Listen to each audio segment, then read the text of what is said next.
Samsungin juuri esittelemä Samsung Galaxy-kamera, joka näin päin pidettynä näyttää aivan tavalliselta Galaxy-kännykältä, ja siinä on 3G ja VLAN ja matkapuhelin.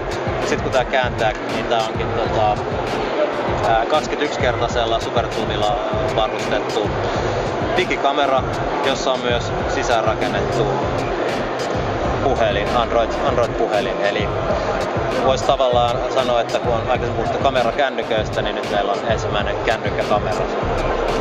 Eli kamera on aivan niin kuin Samsungin muutkin kamerat, tosiaan niin 21-kertaisella zoomilla ja varsin mittavalla putkella varustettu ja iso kosketusnäyttö.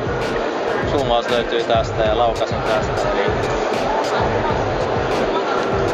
Eli varmasti oikein pätevä kamera myös.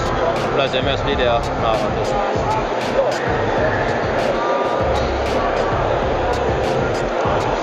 Voi myös zoomata videota kuvatessa vaikka ihmisen nenään. Noin.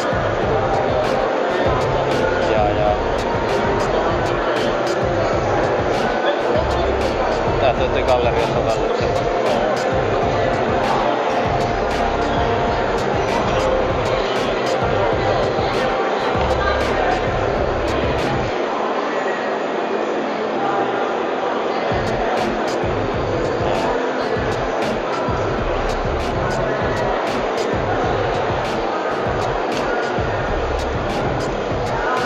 Katsotaan vielä kamerasovellusta. Eli Android on tosiaan ihan Androidin perusmalli.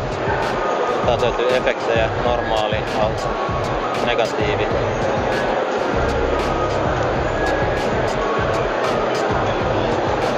Mitäs muuta?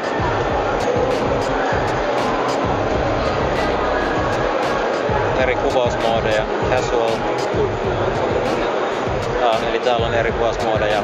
Voi ottaa monta kuvaa kerralla ja sitten valitaan vanhan niistä. Panoraama, yökuvaus, ryhmäkuvaus, beauty face, näin poispäin. Smart Pro. Eli löytyy runsaasti erilaisia kuvausmoodeja, mitä voi täältä valita eri kuvaustilanteisiin. Expertti-moodi on ilmeisesti täysmanuaalinen jo, eli täältä saa asat, alivalotus, aukon saa valittua ja valotus saa ilmeisesti myös. Täällä on eri sulin prioriteetti, aukkoprioriteetti, ohjelmamoodi, videomoodi.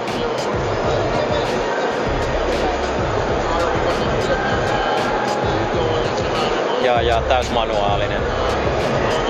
Eli löytyy tämmöisille kameraharrastajille, niin löytyy täysmanuaaliset valinnat myös.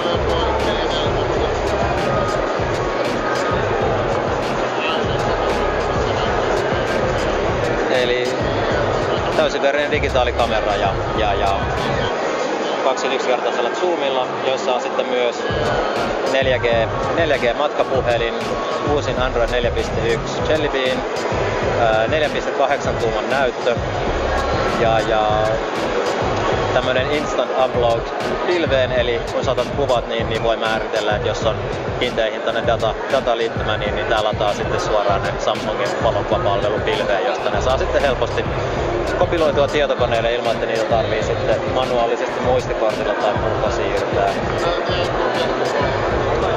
Joo. Ja niin, oli vielä tämmönen salama löytyy tästä.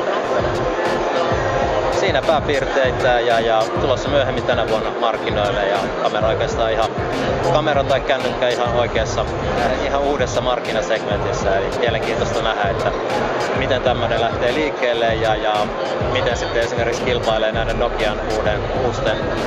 Nokian uusien kamerakännyköiden kanssa, jotka on sitten kännykän kokoisia, mutta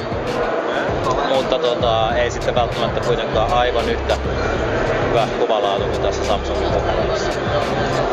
Joo, eli tämmönen uutuus Samsungilta tänä vuonna ja